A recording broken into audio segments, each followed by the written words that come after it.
Eh, bueno, eh, me imagino que esta parte de aquí sí la repasaron, ¿verdad?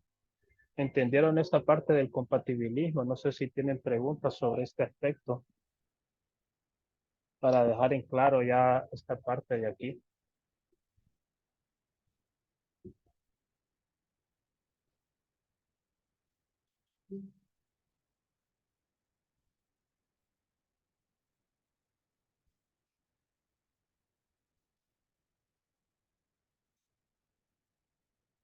Con esta parte de aquí sí quedamos, quiero ver, sí, quedamos en claro con esta parte de aquí, ¿va?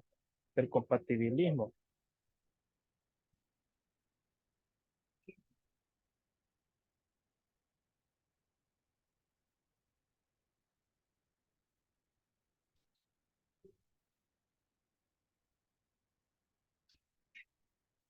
Bueno, estuvimos hablando acerca de lo que era, estuvimos hablando de dos puntos, ¿verdad?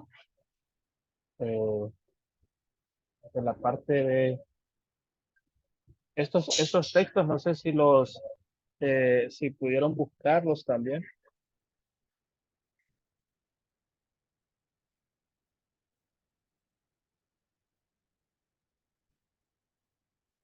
Bueno, entonces, eh, debemos ir bien solo a lo que nos corresponde para poder eh,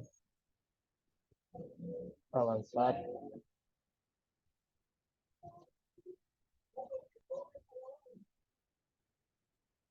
Bueno, bueno, como ustedes pueden ver aquí, nosotros tenemos lo que es una gráfica, ¿verdad? En esta gráfica estamos hablando acerca de la parte de la salvación en el pasado. Entonces, cuando nosotros hablamos desde un punto de vista, desde la teología del pacto, nos vamos a dar cuenta de que antes de la salvación eh, existía Dios Padre, Dios Hijo y Dios Espíritu Santo. Entonces, los tres se tenían que poner de acuerdo para ver quién era el que iba a morir en la cruz. Entonces, cómo era que iban a salvar al hombre? Entonces, en ese punto, a esto eh, se hizo un pacto, que este se llama el pacto de redención. Entonces, en el pacto de redención, ahí es cuando vemos que Jesucristo es el que decide venir a la tierra. Y ustedes en Salmos van a encontrar un montón de textos respecto a estos puntos. En esta conversación que había desde antes de la fundación del mundo, que estaba el Padre, el Hijo y el Espíritu Santo. Y ya después eh, el Espíritu Santo dijo, yo voy a hacer estas funciones, la regeneración del hombre, el convencimiento del pecado. Vemos a Jesucristo, que hace la función en la cual viene y decide subordinarse a Dios Padre para poder llevar a cabo lo que es el plan de redención. Entonces, como ustedes pueden ver, aquí está lo que es, en este gráfico está la elección de Dios, que esto es del pacto de redención, eso lo hablamos desde el punto de vista de la teología del pacto. Entonces, eh, para los que realmente están en una iglesia que es reformada, ahí les van a hablar acerca de la teología del pacto y en la teología del pacto. Los que son presbiterianos, pues entonces les van a hablar de que el pacto de gracia comenzó en Génesis capítulo 3 verso 15. Ahora, los que son los que ya pertenecen a la línea bautista, Jonathan Edwards, John Owen, habla de que el pacto de redención, el pacto de gracia se termina de culminar. Cuando ustedes vienen y leen Hebreos, entonces se van a dar cuenta que en Hebreos dice de que hasta que el testador muere, entonces es cuando ya se ha culminado lo que es el pacto de gracia. Ahí hay como una división, ¿verdad? Nosotros los presbiterianos lo vemos desde Génesis capítulo 3, verso 15, cuando Dios viene y le hace una promesa a Eva y le dice de que desde ese punto, O sea, desde ese momento le dice que tu simiente aplastará la cabeza de Satanás. Entonces desde ahí vemos que hay como una promesa y desde ahí comienza el pacto de gracia. Pero nada más que esos son puntos que sí ya tendríamos que investigar un poco, ¿verdad? Ahora, ya después sigue lo que es el pacto de obras, pero eso sí tendríamos que ver a futuro si se hace un curso sobre eso para conocer un poco más sobre la teología del pacto, ¿verdad? Entonces, eh, aquí vemos lo que es entonces la expiación y aquí vemos también lo que es la santificación, pero ahorita nos vamos a meter ya de un solo a este punto, ¿verdad? A mí me gustaría escuchar sus opiniones respecto a por qué creen que Cristo murió en la cruz y qué fue lo que logró con su muerte. ¿Quién le gustaría responder esas preguntas? ¿Alguno que le gustaría colaborar ahí y tenga alguna idea de por qué Cristo murió en la cruz?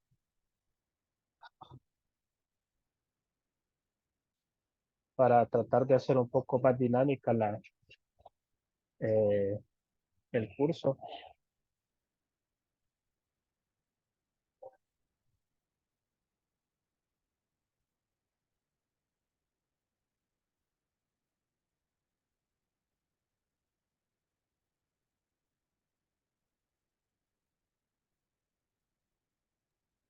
A mi hermano, ¿puedo responder?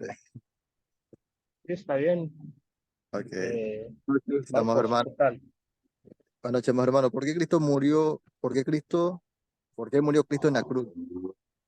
Primero, dice la Escritura que pecare, esa alma morirá, para cumplir los designios de la ley. ¿Y qué logró con su muerte? Él, él pagó en la cruz por nuestros pecados y logró salvación para nosotros. Logró perdón en la cruz, la reconciliación para que nosotros podamos ser salvos. Y soportó la ira de Dios en la cruz. Amén, ¿verdad? Excelente respuesta, Marcos. Logró lo que es la redención, ¿verdad? En la cruz. Porque aquí nosotros también vamos a ver una teoría que habla acerca de eso también, de que se piensa de que no era hasta cierto punto necesaria la muerte en la cruz, ¿verdad? Pero la muerte en la cruz nos trae un montón de beneficios a nosotros como cristianos, ¿verdad? Entonces, ya aquí vamos a sacar hasta cierto punto lo que es lo teólogo que somos, porque en cada teoría yo les voy a hacer la pregunta de cuál es el problema de esa teoría que se encuentra, ¿verdad? Entonces a mí me gustaría que ustedes, de acuerdo al conocimiento que ustedes tienen, me gustaría que ustedes me respondieran, ¿verdad? Entonces, aquí vemos que existen 6 teorías. Nos vamos a enfocar en estas 6 teorías que hablan acerca de la expiación, ¿verdad? Entonces, vamos a hablar acerca de la teoría de la recapitulación, la teoría del pago del rescate de Satanás, la teoría de la satisfacción, la teoría del ejemplo moral, la teoría gubernamental y la teoría de la sustitución penal. Entonces,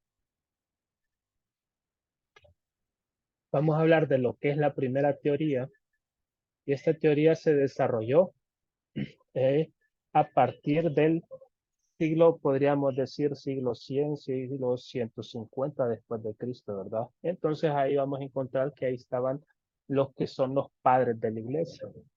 Primero vamos a encontrar lo que son los apóstoles. Los apóstoles tenían sus discípulos, entonces estos discípulos se les denomina los padres apostólicos. Y después de los padres apostólicos, pues tenemos los padres de la iglesia, ¿verdad? Entonces, los padres de la iglesia desarrollaron esta teoría que se le llama la teoría de la recapitulación. Entonces, como ustedes pueden ver acá, ¿qué es lo que nos dice esta teoría?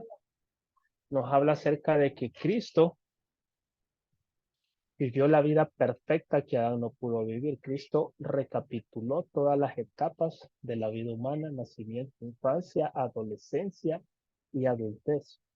Y obedeció la ley perfectamente. La salvación es posible en virtud de su vida perfecta. Entonces, aquí van a ver que Ireneo habló acerca de esto y lo que es la ortodoxia oriental, ¿verdad?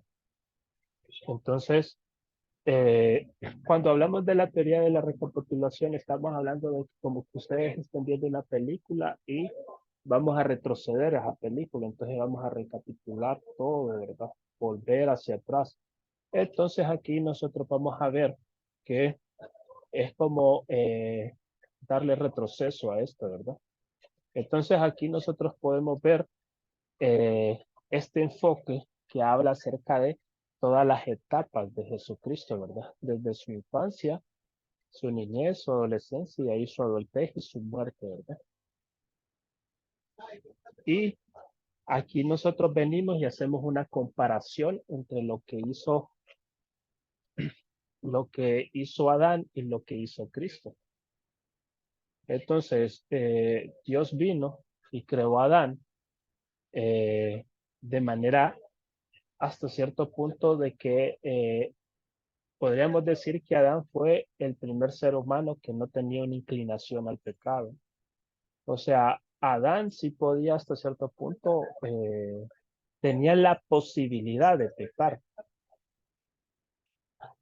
Y, eh, pero él no se sentía seducido hacia el pecado como nosotros nos sentimos hoy en día, ¿verdad?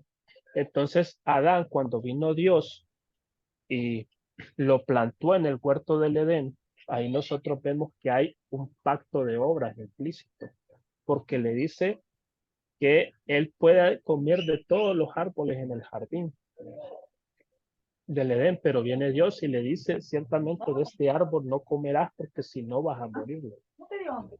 Entonces, ahí nosotros vemos que hay como un pacto. Entonces, por eso ahí nosotros le llamamos el pacto de obras. Ahí vemos un pacto en el cual Dios está estableciendo y le está dando una directriz a Adán y le dice que no tiene que comer de ese árbol. Sin embargo, nosotros podemos ver que Adán pues prácticamente falló, ¿verdad? Esa era la única consigna que tenía que cumplir Adán. Sin embargo, cuando Adán peca, ¿qué es lo que sucede con Adán? Dios realmente cumple la sentencia de decirle de que va a morir, que tiene que morir en ese instante, o Dios provee gracia en ese momento. Porque ahí nosotros en el texto bíblico vemos que Adán no muere, ¿verdad? Pero entonces, ¿qué sucedió ahí? ¿Dios no cumplió realmente la sentencia o qué fue lo que pasó?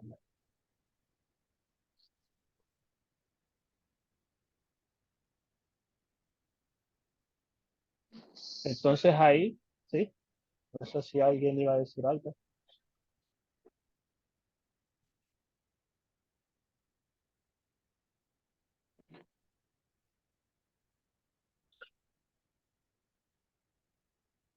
Bueno, entonces, cuando Dios viene y Dios no, hasta cierto punto, no ejecuta a Adán, o sea, no lo mata, eh, entonces en ese momento Dios viene y provee gracia, ¿verdad? Entonces ahí es cuando nosotros venimos y decimos que entra lo que es el pacto de gracia. Ahora, nosotros podemos ver esta comparación entre Cristo y Adán. Dios como padre biológico, o sea, ahí vemos nosotros el nacimiento de Adán y también vemos lo que es el nacimiento de Cristo, que está en Lucas 1, 24 y 25. Y también vemos que desobedeció la voluntad de Dios en el jardín, ¿verdad? Lo que habíamos estado hablando. Ahora, sí, nosotros vemos que Jesucristo se sometió a la voluntad, ¿verdad? De Dios, de Dios Padre. Y vemos la otra comparación en la cual fracasó al comer del fruto del árbol en Génesis 3:15. Sin embargo, nosotros vemos que Cristo obtuvo la victoria colgada del madero de un árbol, ¿verdad? Ahí nosotros vemos esta comparación, ¿verdad? Por eso vamos a ver que eh, en Romanos viene Pablo y Pablo le llama el nuevo Adán a Cristo, ¿verdad? porque necesitábamos una redención.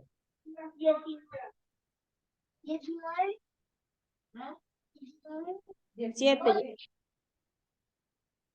Pero no sé, alguien tiene sentido del micrófono por ahí, creo. Bueno, entonces aquí hablamos acerca de lo que es las fortalezas de esta teoría de la recapitulación. Y la fortaleza es que la Biblia enseña que Cristo es el segundo Adán. Eso lo vamos a ver en unos versículos un poco más adelante. Y que revirtió la maldición que trajo el primer Adán, ¿verdad? ¿Y cuál fue la maldición que trajo el primer Adán? Cuando ustedes vienen y leen lo que es el Antiguo Testamento y empiezan a ver todo lo que es Génesis, desde Génesis capítulo 3, se van a dar cuenta de que ya empieza a decir de que entró lo que es la muerte, ¿verdad? Antes, o sea, Adán no conocía lo que era la muerte. De hecho, por eso todos nosotros a veces nos da miedo la muerte, porque es algo para lo cual nosotros no fuimos diseñados. O sea, Dios no nos creó para que nosotros muriéramos. Es por eso que a veces nosotros los seres humanos nos da un pavor posiblemente la muerte, pero ya después cuando nosotros venimos y conocemos de Cristo, entonces hay algunos puntos que dicen de que hay algunas personas que hablan acerca de que como que Jesús, como que el Espíritu Santo infunde un aliento y aquellas personas que mueren por la causa de Cristo posiblemente no sientan mucho dolor, se podría decir. Ustedes ven que hay muchos personajes en el texto bíblico que murieron por la causa de Cristo. Y ustedes ven que había uno que estaba con Pablo y que Pablo estaba bien joven y lo apedraron, ¿verdad? Y él se quedó con la tapa de esa persona cuando lo estaban apedrando y él empezó a ver al cielo. También vemos que algunos de los padres de la iglesia también murieron de esa manera y es porque el Espíritu Santo infundía aquel aliento en las personas. Y eso es lo que sucede con nosotros los cristianos, pero los que no son cristianos, entonces a veces le tienen ese pavor a lo que es la muerte. Y ustedes van a ver que en el Antiguo Testamento siempre se va a hablar y le va a dar bastante énfasis a esta palabra. Va a decir, Adán vivió tanto tiempo y luego murió. Dice. Y ahí ustedes van a ver que Eva vivió tanto tiempo y dice, y luego murió. Noé vivió tanto tiempo, vivió más de 900 años y luego murió. Dice. Porque con Adán entró lo que es la muerte, ¿verdad?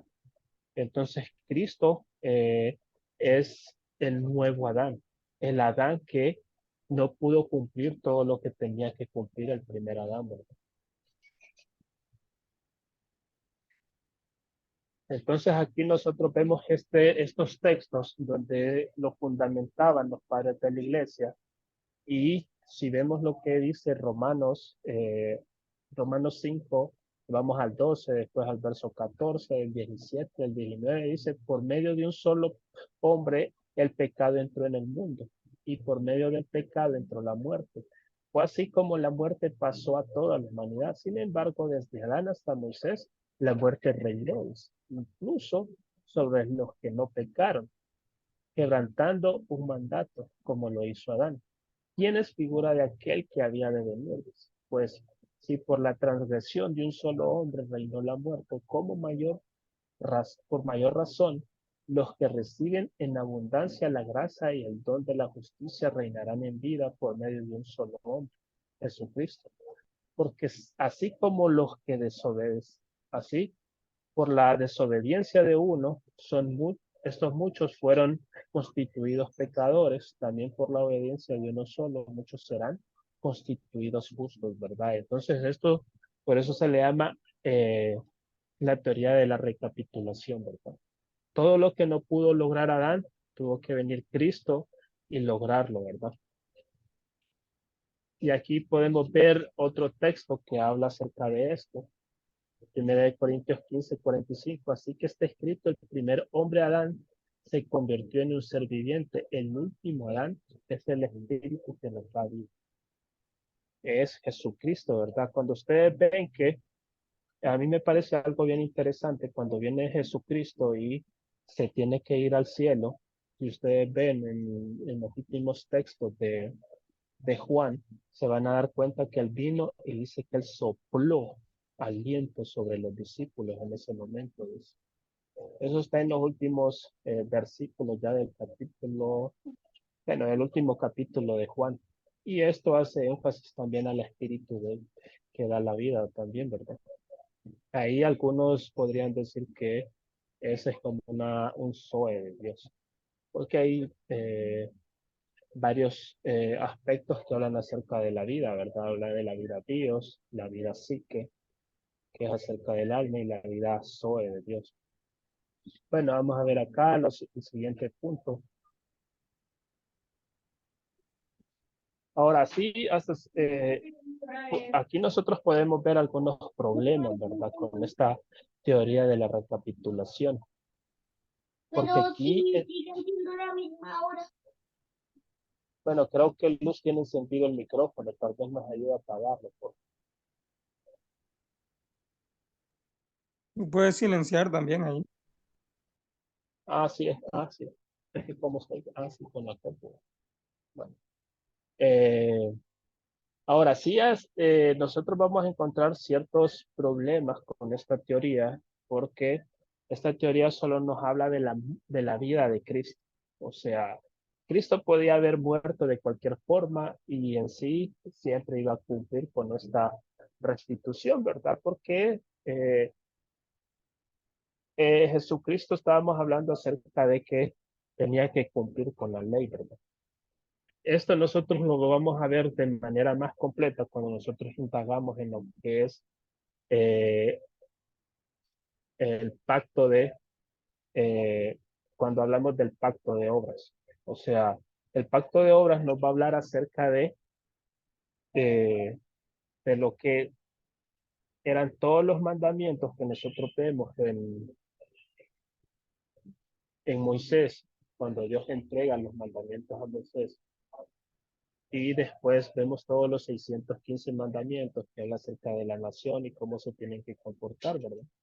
Pero Jesucristo en sí termina cumpliendo todos estos mandamientos para que nosotros podamos, hasta ciertos puntos, para que la Biblia se pueda cumplir la promesa en la cual digan que Jesucristo es el Cordero que quita el pecado del mundo, ¿verdad? El Cordero sin mancha, sin arruga. Bueno, aquí vemos uno de los puntos que es la debilidad de esta teoría.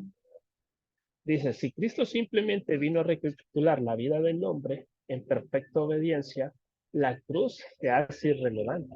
Cristo pudiera haber sufrido una muerte natural y aún así haber logrado la expiación. Entonces, nosotros podemos tomar un punto, algunos aspectos de esta teoría, ¿verdad? Pero está inconclusa porque nos tiene que hablar acerca también de lo que es la muerte de Jesucristo, porque Jesucristo tuvo que morir en la cruz, ¿verdad? Entonces, Porque Jesucristo tuvo que morir en la cruz, ¿ven? Si Cristo simplemente vino a recapitular la vida del hombre en perfecta obediencia, la cruz se hace irrelevante. Cristo pudiera haber sufrido una muerte natural y aún sí lograr la expiación. El tema de hoy.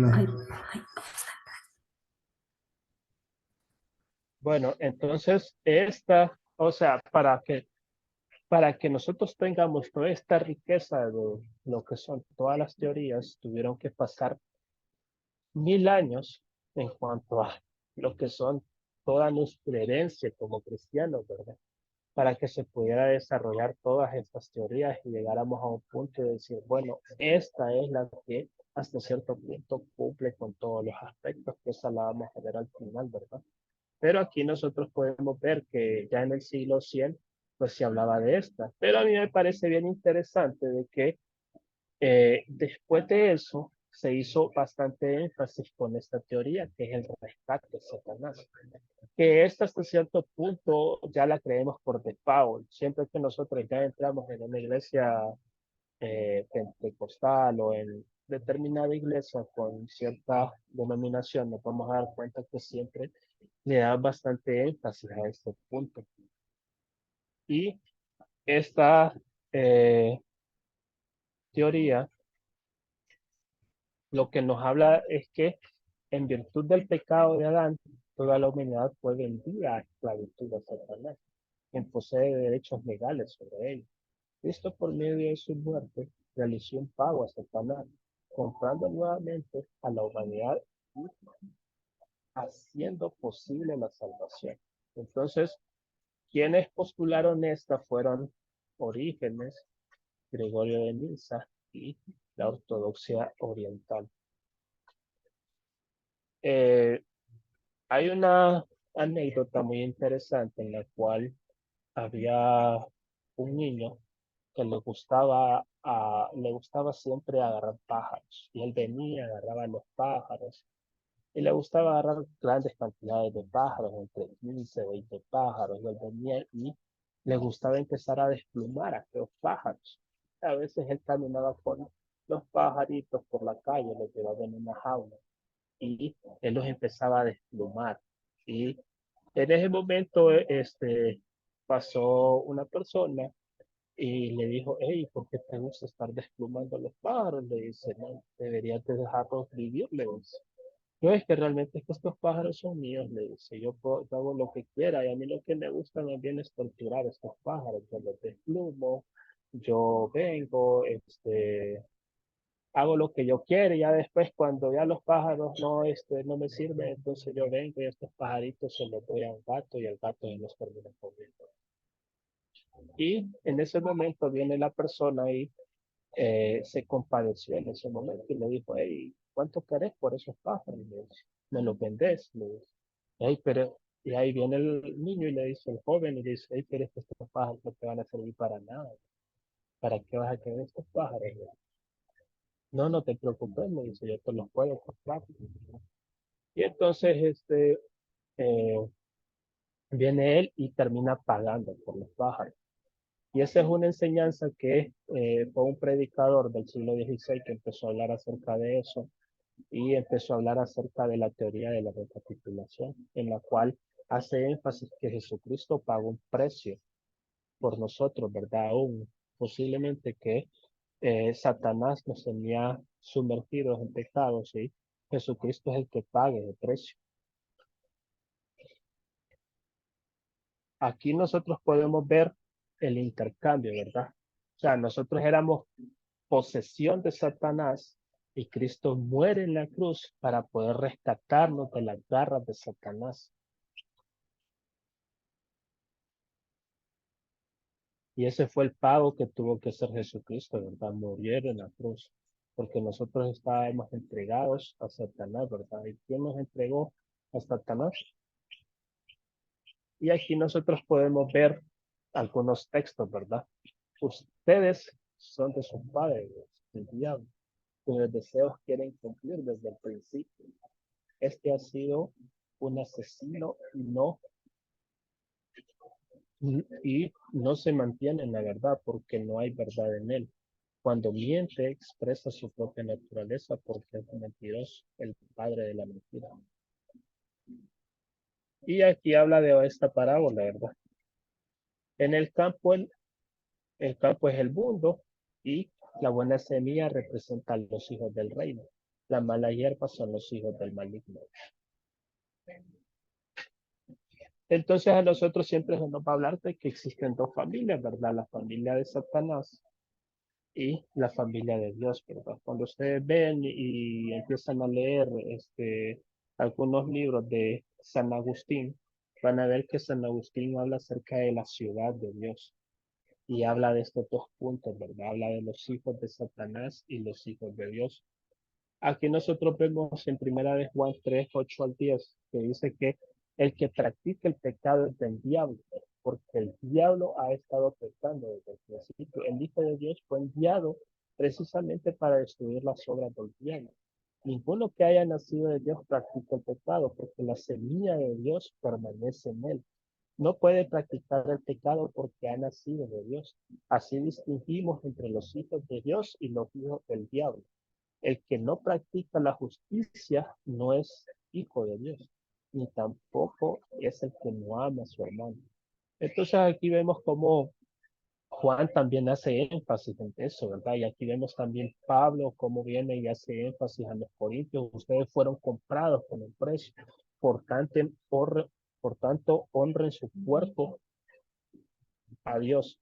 Y de ahí dice Hechos 20:28, tengan cuidado de sí mismos y de todo el rebaño sobre el cual el Espíritu Santo los ha puesto como obispos para pastorear la iglesia de Dios, que él adquirió con su propia sangre. Porque ni aun el Hijo del Hombre vino para que le sirvan, sino para servir y para dar su vida en rescate por muchos. Entonces aquí vemos los puntos fuertes. Te dice que las personas estaban en posesión de Satanás y Jesucristo pagó por ese rescate, ¿verdad? Aquí entonces vemos los puntos fuertes, ¿verdad?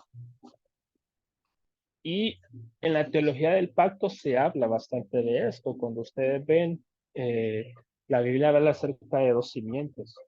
Y lo van a ver desde Génesis, lo cual es la simiente de Satanás y la simiente de la mujer, dice.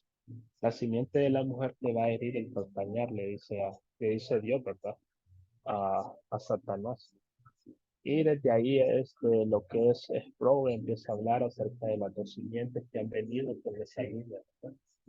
Y hay personas que ya están entregadas completamente a Satanás.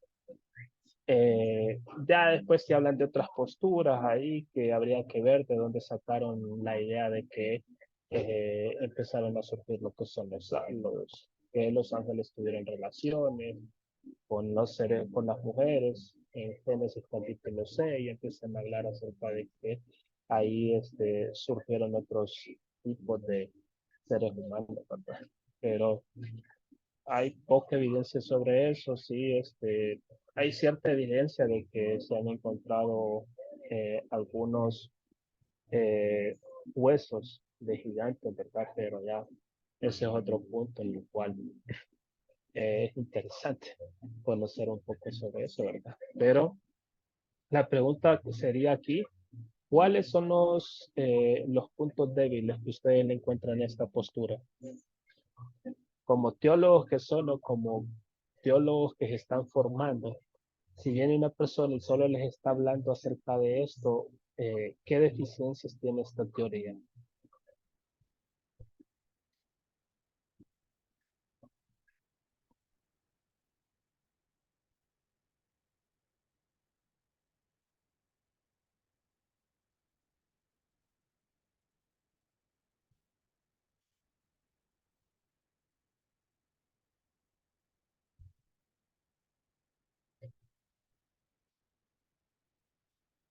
¿Ustedes creen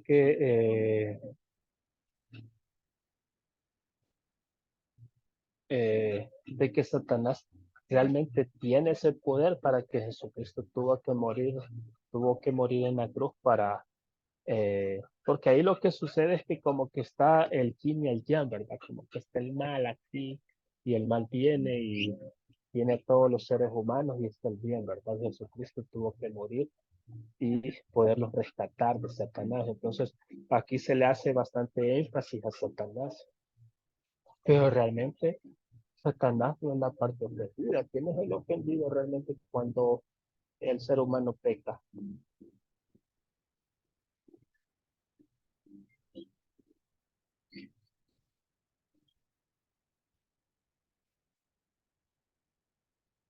Bueno, entonces aquí vamos a ver acerca de lo que son los puntos débiles, ¿ves? El dualismo cósmico que presenta esta teoría menoscaba el poder de Dios al presentarlo como teniendo una obligación para Satanás, que era lo que yo les estaba diciendo, ¿verdad? O sea, Jesucristo no tenía ninguna obligación para morir en la cruz, para decir, no, es que yo tengo que rescatarlo, o sea, yo tengo que venir y morir para pagarle a Satanás, o sea, si es que Satanás es una creación, ¿verdad? No le podemos dar tanto énfasis, ¿verdad? De hecho, los puritanos del siglo XVI decían que el diablo, o sea, el diablo es el diablo de Dios, porque al final termina cumpliendo los planes de Dios, ¿verdad? Siempre. La Biblia claramente muestra que Dios es la parte ofendida a quien se le debe pagar el rescate. A quien se debe satisfacer es a Dios y no a Satanás. Minimiza el papel del perdón al enseñar que Dios no necesita perdonar, sino rescatar. Entonces ahí nosotros tenemos que tener cuidado, ¿verdad? Cuando venimos le damos tanto énfasis a Satanás. Sí hay una realidad en la cual cuando ustedes vienen, leen, por ejemplo, Segunda de Corintios 4:4, dice que el Dios de este siglo tiene enseguecida la mente de los incrédulos para que no les resplandezca la luz del Evangelio, dice. Entonces, de hecho, hasta la Biblia llama a Satanás como el Dios con D minúscula, ¿verdad? Pero sí tenemos que tener cuidado en el cual cuando le damos mucha énfasis a Satanás y como que pensamos que Dios y Satanás están en esa lucha de poder, ¿verdad? ¿No? Satanás es una simple creación de Dios también. Entonces tenemos que tener cuidado con eso, ¿verdad? Y pensar de que estamos en ese dualismo cósmico. Bueno, y aquí, ya después del siglo, imagínense que aquí tuvieron que pasar 1000 años. Ya después de los 1100 años, entonces se postuló otra teoría que se llama la teoría de la satisfacción, en la cual en esta sí ya se le empieza a hacer un poco más de énfasis a Dios, ¿verdad? Ya como que el pecado dejó de eh, como de ser miopía al ser humano en ese punto, porque recordemos que nosotros hacemos teología desde una naturaleza pecaminosa. Entonces, el pecado no nos deja ver hasta ciertamente, ver claramente a Dios. Y a veces nos ha costado, ¿verdad? Entonces, tenemos que tener en claro de que nosotros somos personas finitas y a veces es bien difícil tratar de comprender o conocer a Dios. Entonces eh, hacemos teología desde una naturaleza caída. Bueno, entonces aquí vemos lo que es la teoría de la satisfacción, que habla acerca de la pecaminosidad del hombre. Aquí ya se le empieza a dar un poco más de énfasis a lo que es el pecado, que ha lastimado el honor de Dios. Dios por necesidad, esta palabra es importante, por necesidad rescató su honor al enviar a Cristo, Dios y el hombre, quien restauró su honor y obtuvo una recompensa que no necesitaba, ya que lo poseía todo. En recompensa es ofrecida al hombre en la forma de mérito y gracia. Cuando hablamos de mérito, estamos hablando acerca de, hasta cierto punto, los católicos, ¿verdad? Entonces nosotros vemos a San Anselmo en el siglo 1100, y vemos a lo que son los católicos romanos de una perspectiva latina de la expiación. Recordemos que los padres de la iglesia se van a dividir en dos, ¿verdad? Los padres griegos y los padres latinos. Entonces ahí vemos cómo ellos hacían teología desde ahí, ¿verdad? Eh, desde esas culturas en las cuales estaban inmersos. Y aquí nosotros vemos lo que es unas gráficas que vemos lo que es el hombre pecador y vemos a Jesucristo satisfaciendo en la cruz, ¿verdad? A lo que es restaurando el honor de Dios. Y entonces cuando Jesucristo muere, lo que hace es que obtiene unos méritos.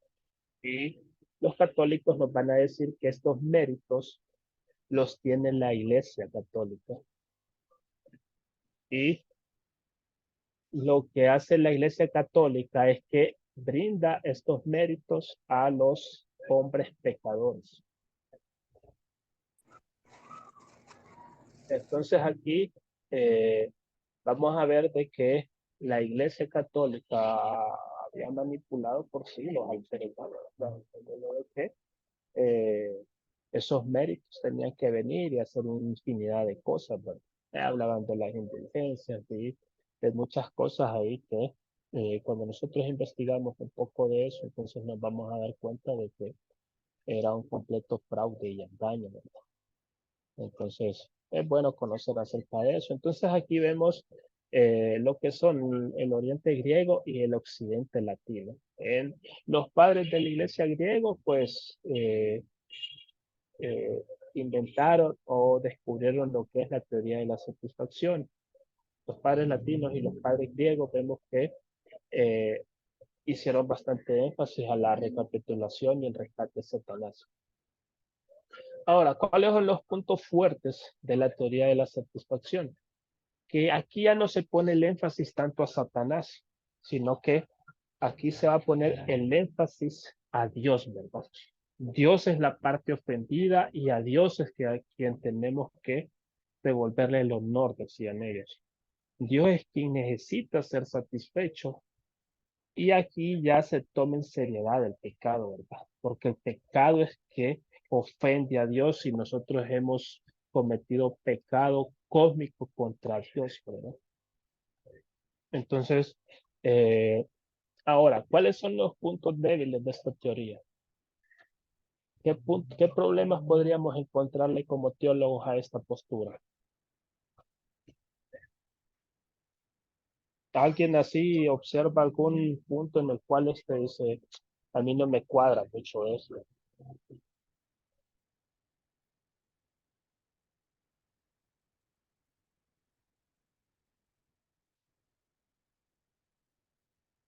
Así es, hermano Marcos. Dios no necesita nada, ¿verdad? Dios no necesita que le devolvamos algún honor, ¿verdad? Como que Dios es carente de eso, ¿verdad? Bueno, entonces, eh, vamos a ver que los puntos débiles es que se hace de la expiación una necesidad, no solo para nosotros y nuestra salvación, sino también para Dios y su honor. Se hace un énfasis desmedido en el honor ofendido de Dios, más que en la violación de su justicia, ¿verdad? O sea, Dios es un ser justo en el cual eh, la justicia requiere un pago, ¿verdad? Y dice el texto que la paga del pecado es muerte, ¿verdad? Y alguien tenía que morir para poder satisfacer las demandas de Dios o las demandas de esa ley, ¿verdad? Entonces, alguien tenía que morir, ¿verdad? Y ese fue Cristo.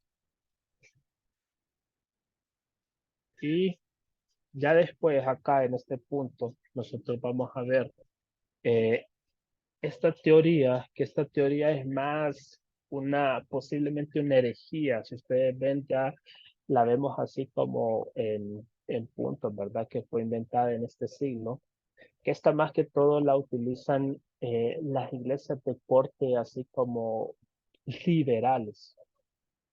Yo recuerdo que a veces yo en mi Facebook antes, yo no sé cómo había llegado un pastor que vivía aquí en Honduras y estaba en Estados Unidos y tenía una iglesia donde él, ahí solo llegaban personas que eran homosexuales y todo, entonces el man hablaba acerca de bastante, le hacía énfasis a el amor de Dios, que Dios siempre es puro amor, que Dios como nos va a mandar al infierno, que Dios como nos va a castigar, porque nosotros estamos disfrutando de nuestra sexualidad, entonces yo a veces tenía mis debates con él ahí, yo a veces hacía publicaciones, que ya lo etiquetaba, pero ya después llegó un punto en que ya me cansaba de eso, porque a veces uno cae en ese tipo de cosas, ¿verdad? Pero ya después llegó un punto en que me parece que una vez le había puesto unas cosas, entonces ya después no lo volví a ver en mi Facebook, como que me bloqueó, ¿verdad?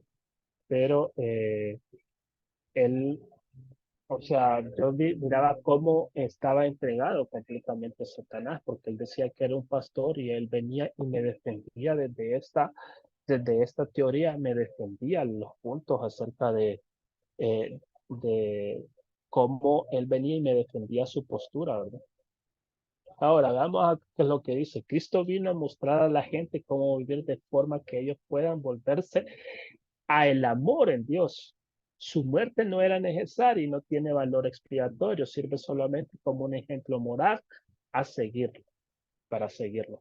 Quien lo planteó fue Abelardo en el siglo X y esta lo plantean lo que son los liberales. Y nosotros vamos a ver una lucha ahora muy recia con este tipo de personas, porque ya ellos tienen sus iglesias, ¿verdad? Y ellos hablan acerca de que Jesucristo los acepta como son. De hecho, cuando viene y cuando Pablo habla acerca de lo que es en Romanos, habla de que Dios los entregó a sus deseos, ahí se cumple todo eso. Pero ellos también están en contra cuando viene Pablo y dice de que eh, el hombre que se acuesta con un hombre es un maldito, dice. Y ellos como que si pudieran arrancar esas partes de la Biblia, las arrancaron, ¿verdad? Ellos hacen sus malabares para venir y decir, ah, no, es que aquí no dice esto.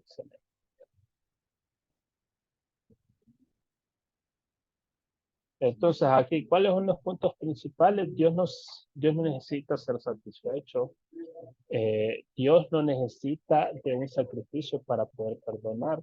La virtud más grande que se halla en aquel que perdona sin ninguna razón, eh, excepto el amor.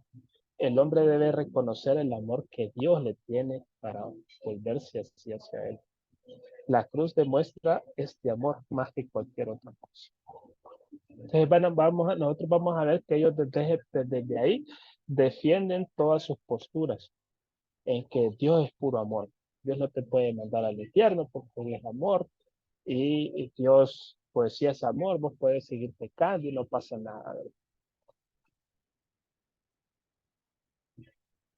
Bueno, entonces aquí en la teoría del amor, en esta teoría del ejemplo moral, nosotros vamos a ver que estamos nosotros como pecadores y miramos a Cristo como un ejemplo moral. Puchi, decimos Cristo como murió en la cruz, ¿verdad? Cristo que no cometió ningún pecado y murió en la cruz. Entonces miremos a Cristo, ¿verdad? Y el corazón se nos va a enternecer, ¿verdad? Digamos, escucha como Cristo murió en esa cruz. Tengo que ser como Cristo, ¿verdad? De hecho, hay muchas películas que nos dan énfasis de eso, de que miramos cómo están latigando a Cristo y decimos que Cristo, como esto nos conmueve en el corazón, ¿verdad? Y tuvo que hacer tantas cosas para que nosotros pudiéramos ser rescatados y en eso nos volvemos en amor hacia Dios. Dios, es que yo te amo tanto, ¿sí? Y hay mucha música que te habla acerca de eso. Eh, ya habría que ver si está bueno o está mal, ¿verdad? Pero esta es como la motivación que se tiene, ¿verdad? Y tenemos que tener cuidado con esto, ¿verdad? Porque hasta cierto punto hay unos puntos fuertes que podríamos venir y dice la vida y muerte de Cristo son un factor motivador para nuestras vidas. Y eso es esencial, ¿verdad? Y hemos de seguir a Cristo y cargar nuestra propia cruz, ¿verdad? Por amor. Pero los problemas que tenemos con esta postura es que minimiza la seriedad del pecado. Este es un punto en el cual si yo no soy pecador, entonces cómo voy a necesitar un sacrificio? O sea, porque hay las personas ahí pueden ser homosexuales y pueden seguir siendo cristianas. Yo no sé cómo hacen ellos, pero ellos dicen que son cristianos. Y ahí yo recuerdo de que a veces yo le comentaba a esa persona ahí, ese pastor, yo le comentaba y salían aquel montón de hermanos a decirme que yo era un misógino, que yo esto, que yo aquí, que yo era, eh, que yo soy capaz, lo mandaban a hoguera otra vez. Y salían un montón de hermanos ahí, que eran como 30 hermanos que tenía. Y aquí nosotros podemos ver que eleve el amor de Dios a expensas de su justicia. Le damos bastante énfasis al amor y dejamos de lado su justicia y nosotros tenemos que tener cuidado. De hecho, hay muchas personas que evangelizan de esa manera, ¿verdad? Y vienen y le dicen, no, es que mira, te voy a hablar de los 5 puntos acá, mira. Dios te ama tanto que decidió morir en la cruz, ¿no? Y Dios tiene un plan y un propósito para tu vida y no quiere que vos seas exitoso, le dicen a la gente, ¿verdad? Y esa es una forma de evangelizar a veces de algunas iglesias. Ignora por completo toda la idea de un sacrificio necesario. La Biblia enseña que el perdón está basado en el castigo, no en la benevolencia infundada. Y de ahí hace que la muerte de Cristo no tenga valor objetivo. O sea, no le da un objetivo real a la muerte de Cristo. ¿Por qué Cristo murió en la cruz? Para expiar nuestros pecados. De ahí hace a Dios culpable de la peor forma de abuso infantil jamás concebida. ¿Quién quiere servir a un Dios como este? Entonces tenemos que tener cuidado y nos vamos a encontrar muchas iglesias que nos hablan acerca de estos puntos, ¿verdad? Y ustedes van a notar que hay iglesias liberales que defienden sus posturas a través de esto. Entonces tenemos que tener cuidado con este tipo de iglesias, ¿verdad? Y ya para ir terminando aquí, eh, vamos a hablar de esta teoría. Vamos a ver si aquí, sí, bueno, entonces la teoría gubernamental nos va a hablar acerca de lo que es la muerte de Cristo fue un sustituto nominal por la pena del pecado del hombre, la cual Dios en su gracia decidió aceptar, afirmando así su gobierno moral. Y esto lo habló Gregorio en el siglo XV. Y esta postura, pues ya algunos arminianos la sostienen. Entonces aquí los puntos fuertes de esta postura es que Dios podía haber relajado su ley moral, perdonando a los pecadores, pero este hubiera causado una anarquía moral. Porque a veces nos hacemos la pregunta, ¿verdad? O sea, Cristo muere en la cruz, ¿verdad? Y Cristo tenía que pagar por los pecados, pero ¿cuánto tiempo tenía que pagar Cristo por los pecados? Aquí dice, Dios escoge mostrar su gobierno moral al castigar a Cristo por el pecado. Cristo no podía haber pagado la pena exacta por nuestros pecados, ya que Él no fue castigado eternamente en el infierno. Si Cristo pagó completamente por los pecados del hombre, entonces todas las personas son perdonadas e irán al cielo. Dios no tendría ningún derecho de demandar la fe y la obediencia de nadie, ya que todos han sido objetivamente perdonados. Entonces, estos son unos puntos que posiblemente los estuvo tocando también nuestro hermano Lezama, pero a veces decimos, no, es que si Cristo murió por todas las personas, entonces todos deberían de ser salvos, pero realmente no pasa así, ¿verdad? Cuando los hablan de la teoría de la expiación, ¿por quién murió Cristo en la cruz? ¿Murió por los elegidos o murió por todos los seres humanos? Y si Cristo murió por todos los seres humanos, entonces ¿por qué solo unos pocos se salvan? Si Cristo murió por todos los pecados, entonces no se demandaría fe de las personas, ¿verdad? Entonces es un punto que tiene que explicarnos de esa manera. Bueno, y aquí vamos a ir avanzando porque ya estamos por terminar. Eh, Vamos a ver, defiende la ley moral de Dios. Esta postura va a defender lo que es la ley moral de Dios. Y aquí podemos ver los otros puntos fuertes. Este es uno de los puntos fuertes, pero también vamos a tener problemas con esta postura. Y no sé si alguien encendió la cámara, encendió el audio ahí.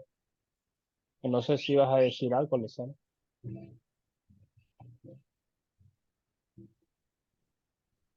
No, no sé. Creo que a alguien se le sintió. Ah, ok.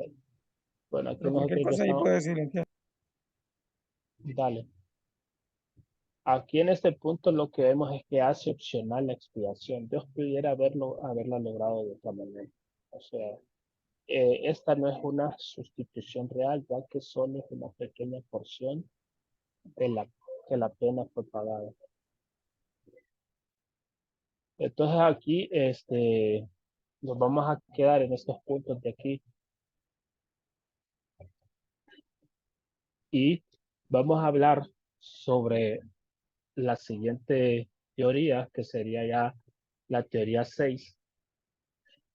Entonces, en esta teoría de la sustitución penal es la que va a abarcar todas estas teorías que están acá y vamos a tomar hasta cierto punto lo más importante de estas y vamos a ver cómo en la última, la que se desarrolla en el siglo XVI, por lo que son la Iglesia Reformada, y desde ahí vamos a tratar de explicar todas estas teorías y cómo es tanto satisfecha la justicia de Dios y vamos a ver cómo se le da hasta cierto punto énfasis a la recapitulación, la satisfacción, la sustitución, el rescate a Satanás y la parte gubernamental y todo esto se va a abarcar y lo vamos a condensar de una manera en la cual todo esto pueda llegar a venir a tener sentido en la siguiente clase, ¿verdad? Entonces, no se pierdan la siguiente clase porque todo esto le van a ver sentido en lo que es la siguiente teoría, ¿verdad? Entonces, eh, por hoy aquí nos vamos a quedar, hermanos. Eh, nosotros la siguiente clase vamos a, vamos a comenzar con lo que es la teoría de la sustitución penal y yo le voy a hacer un examencito en el cual lo vamos a hacer en forma de, ustedes van a entrar a un link. En ese link ustedes solo tienen que poner un código ahí, que el cual el código se va a poner aquí por Zoom. Ustedes van a entrar ahí y yo voy a ver aquí cómo ustedes en tiempo real van a ir respondiendo las preguntas. Yo creo que ustedes ya han hecho eso, ¿verdad? Y es fácil. Ustedes solo entran ahí, les sale la pregunta, escogen la 1, la 2 o la 3. Tipo selección múltiple y ahí vamos a ver cómo han ido aprendiendo durante toda esta. Eso lo vamos a hacer al inicio y ya después vamos a continuar con la clase. Es como un mini examen. Entonces, no sé si alguien tiene alguna pregunta respecto a estas teorías que hemos estado hablando acerca de la teoría de las teorías de la expiación. No sé si alguien tiene alguna pregunta eh, o no le entendió algo para poderlo eh, explicar. Bueno, mire que alguien levantó la mano por ahí. Sí, hermana Yadira, total. Una preguntita, es que no me queda claro si cuando dice que la sexta teoría de la sustitución penal como que abarca las demás, ¿con esto quiere decir que las demás tienen algo de correcto o hay alguna que Sí, se así descarta es. completamente? Bueno, la que se descarta hasta cierto punto completamente podríamos decir que es la teoría del ejemplo moral. Pero ya las otras sí tienen algo de verdad. Y vemos que se sustentan con versículos, ¿verdad? Con versículos del texto bíblico. O sea, es verdad que Cristo fue la recapitulación, ¿verdad? De Adán y el viejo Adán y el nuevo Adán, sí, es verdad. Entonces, vemos que hay un pago a Satanás porque Pablo da énfasis sobre eso, sí, también es verdad. Vemos que hay una teoría de la satisfacción en la cual Dios tiene que morir para satisfacer la justicia de Dios o satisfacer lo que es la ley y la justicia. Entonces vemos que es verdad. Y también vemos también que es verdad la teoría gubernamental también, ¿verdad? Entonces, todas estas tienen algo de verdad, pero nada más que en la teoría 6 vamos a ver cómo todas estas 6 todas estas 5 se van a condensar, pero ahí vamos a darle énfasis a lo que es la justicia de Dios.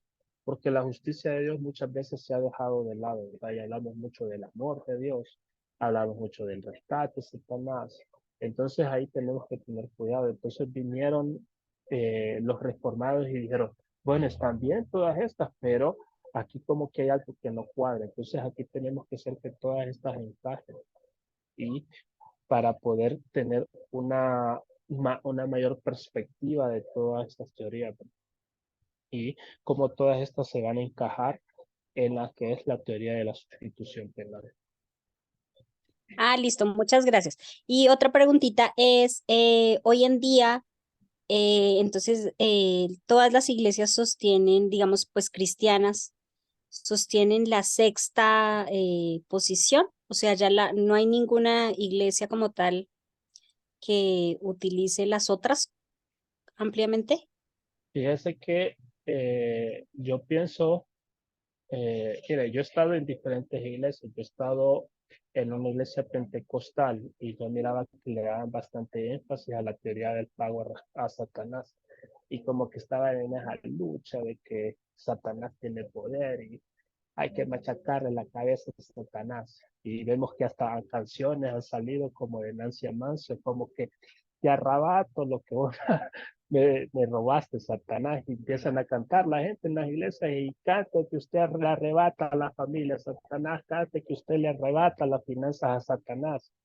Entonces vamos a ver que hay muchas denominaciones que a veces le dan bastante énfasis, pero es que lo hacen de manera inconsciente porque en muchas ocasiones no estudian teología. Entonces, todo lo que les parece hasta cierto punto interesante, no, si esto agreguémoslo acá a nuestras doctrinas, dice.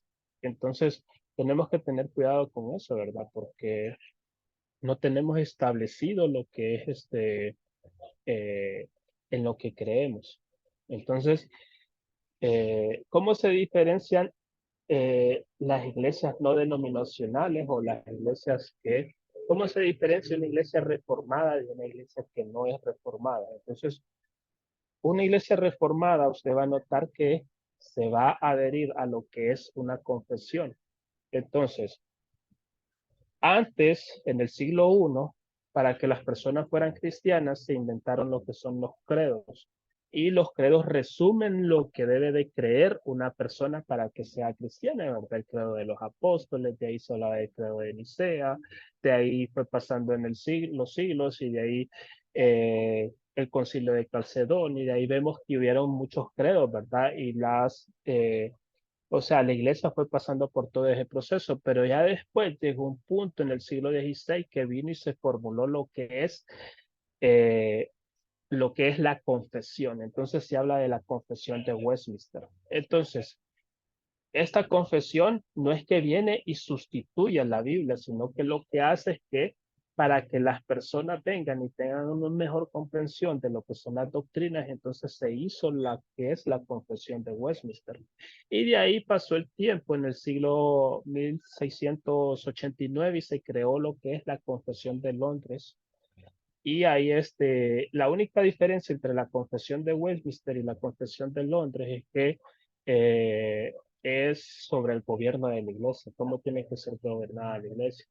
Entonces, algunos dicen que tienen la confesión de Westminster, nos va a decir que tienen que haber varios pastores, la confesión de Londres nos va a decir no, solo tiene que haber un pastor, y la confesión de Westminster nos va a decir de que sí se pueden bautizar bebés, no para salvación, sino que para que sean parte de un pacto externo, porque si no, entonces son pequeños paganos que los tenemos dentro de una iglesia y pues ahí los tenemos y ellos no son cristianos todavía y tenemos que esperar que ellos vengan y confiesen, ¿verdad? Pero entonces, esas son las diferencias, pero estas iglesias deberían de tener lo que es una confesión y cuando vienen este montón de herejías a los lados, entonces no es que nosotros ya tenemos establecido lo que nos han enseñado y ya tenemos establecido de que en la confesión de Londres, en la confesión de Westminster se enseña esto. Entonces, a veces salen un montón de modas en este tiempo que son herejías que se van repitiendo. Por ejemplo, ustedes van a ver, por ejemplo, van a ver los pentecostales que hablan acerca de Cristo, que ellos solo son los unicitarios, dicen ellos, no, nosotros somos unicitarios y creemos en esto, no creemos en la Trinidad. Y eso es algo que ya se dio en el siglo III, ¿verdad? Con Arrio y con alguien que tuvieron las luchas en esos tiempos, ¿verdad? Los padres que se le llaman los padres apologistas. Entonces, ellos defendían bastante estos puntos. Entonces, cuando usted está dentro de una iglesia que es reformada, entonces se va a adherir a la confesión de Londres y van a decir, no, es que de aquí no nos salimos, aquí pueden salir nuevas modas y van a salir muchas modas más, van a salir, pero nosotros ya tenemos establecido en qué creemos. Ahora, cuando usted se adhiere a una iglesia que no es reformada, entonces a veces va a pasar que ellos dicen, no, nosotros somos calvinistas de 3 puntos porque yo vengo y yo creo que sí creemos en que, bueno, los 5 puntos del Tuling, ¿verdad? Entonces algunos dicen, no, es que yo no creo en que Cristo haya muerto solo por los elegidos. Yo creo que Jesucristo murió por todos. Yo no creo en que Jesucristo, en que la gracia es irresistible. Entonces yo creo, ese punto no lo creo. Entonces, a veces cuando nosotros no tenemos establecido lo que es una confesión en nuestra iglesia, eh, pensamos que lo que sucede es que yo tengo como un manjar, ¿verdad? Y entonces yo voy a agarrar de mi teología, voy a agarrar lo que más me gusta. Ah, no, es que esto sí me cuadra bastante, entonces yo lo agarro por acá. Esto me cuadra bastante, sí, yo lo agarro por acá. Ah, no, esto lo miro muy difícil. Yo siento de que como Dios va a venir y solo va a agarrar, solo va a escoger a los elegidos y va a dejar a los otros. Que esto no me cuadra mucho, la verdad. Y la verdad es que yo no me voy a adherir a esto. Entonces eso pasa mucho en iglesias que son no denominacionales, ¿verdad? O sea, que no se adhieren a la reforma. Entonces nosotros como cristianos tenemos que investigar en qué tipo de iglesia estamos y cuál es el credo que ellos tienen, ¿verdad? Y ahí nosotros vamos a identificar también estas teorías, ¿verdad? Dentro de lo que es la iglesia reformada, nosotros vamos a encontrar lo que es la teología del pacto. En la teología del pacto se explica mucho mejor esto, ¿verdad? Entonces, ahí poco a poco, cuando ustedes van creciendo en el Evangelio, se van a ir dando cuenta de todo este montón de cosas que suceden y se van a dar cuenta de los muchos errores que a veces se cometen dentro de la iglesia, porque ustedes cuando están dentro de una iglesia que es pentecostal, hasta cierto punto les van a decir, no, ves que la letra mata y el espíritu vivifica, no, ves que los teólogos son muy muertos, ellos no tienen el poder o el no tienen, son pura letra y no están vivos por el Espíritu Santo y a nosotros nos gusta más el movimiento y ellos son más apagados. Entonces hay que tener cuidado con este tipo de cosas. Pues. Entonces ahí, esto es como un tranvía, ¿verdad? O sea, el tranvía es como lo que es la confesión que tiene la iglesia, ¿verdad? Y nosotros nos dirigimos por esa línea, ¿verdad? Y no nos desviamos ni a la izquierda ni a la derecha, porque ya tenemos esa. De hecho, en las confesiones se habla acerca si en la iglesia deben de existir mujeres, ¿ves? Si en la iglesia deben de existir pastoras.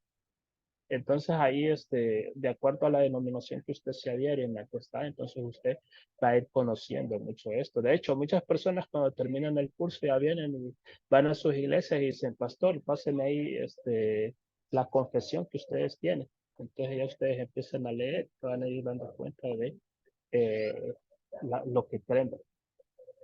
No sé si alguno tiene alguna otra pregunta por ahí.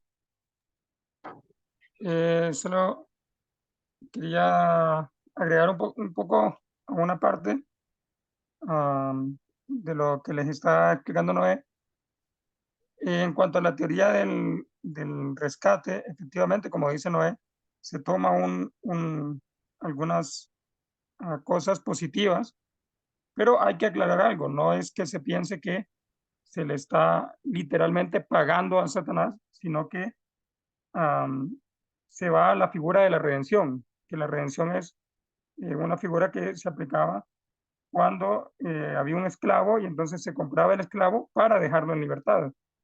Por lo general, el esclavo terminaba siempre sirviendo a la persona que lo compró por amor a lo que esa persona hizo por él. Entonces, en ese sentido, se nos dice claramente en la Biblia que todos somos esclavos del pecado, somos eh, esclavos de Satanás técnicamente, entonces a esa figura es a lo que se hace referencia y precisamente es a eso a lo que hace referencia Pablo. Entonces, no es que literalmente Dios le tuviese que pagar a Satanás, sino que uh, bajo esa figura de la redención fuimos comprados a precio de sangre. Entonces, a eso es a lo que apunta la teoría del rescate y lo aclaro también porque efectivamente, como dice Noé, a veces se ha tergiversado tanto la misma teoría que hasta el día de hoy encontramos muchos lugares, más que todo neopentecostales, que hacen este tipo de cosas que mencionó Noé respecto a colocar técnicamente a Satanás al mismo nivel de Dios. Entonces, obviamente, eso es una herejía, eso es una falsa doctrina, pero es una tergiversación de la teoría del rescate que muchos lugares sostienen. Entonces, quería nada más aclarar un poco más ese punto. Y además decir que respecto a la pregunta de la hermana Yadi, efectivamente, como le dice Noé, confesionalmente las iglesias, cuando se habla de iglesias reformadas, pues estamos hablando de todas las iglesias del protestantismo histórico, más que todo bautistas de línea calvinista, ¿verdad? Bautistas reformadas y reformadas. Entonces, efectivamente, como bien lo explicó Noé, dependiendo de la confesión hay pequeñas diferencias, pero en este punto vamos a estar de acuerdo. Entonces, todas esas iglesias confesionalmente sostenemos la teoría de la sustitución penal. Pero si hablamos de iglesias cristianas, es decir, otras denominaciones, sí hay algunas que pueden sostener otra teoría, como por ejemplo, y Noé lo dijo, algunas iglesias arminianas sostienen la teoría gubernamental, y hay otras iglesias que pueden sostener la teoría del rescate, pero bien entendida, como lo expliqué, no tergiversada como lo hacen muchos lugares neopentecostales. Entonces, en ese sentido, iglesias cristianas, sí pueden haber iglesias cristianas que puedan sostener otra teoría, pero iglesias pues, que se apegan más a la ortodoxia protestante, por lo general, van a pegarse completamente a las confesiones que tienen, y la mayoría de confesiones sostienen una teoría de sustitución penal. Entonces, nada más aclarar ese punto. El próximo sábado Noé va a ahondar un poco más sobre eso.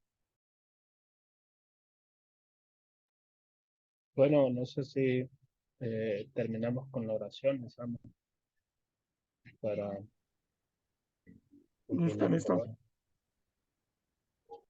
Listo. Entonces, bueno, vamos a orar. Muchas gracias a todos los que estuvieron presentes. Gracias a Noé también por esa excelente enseñanza. Señor, te damos gracias por esta enseñanza que hemos tenido. Gracias, Señor, porque nos das cada vez más luz acerca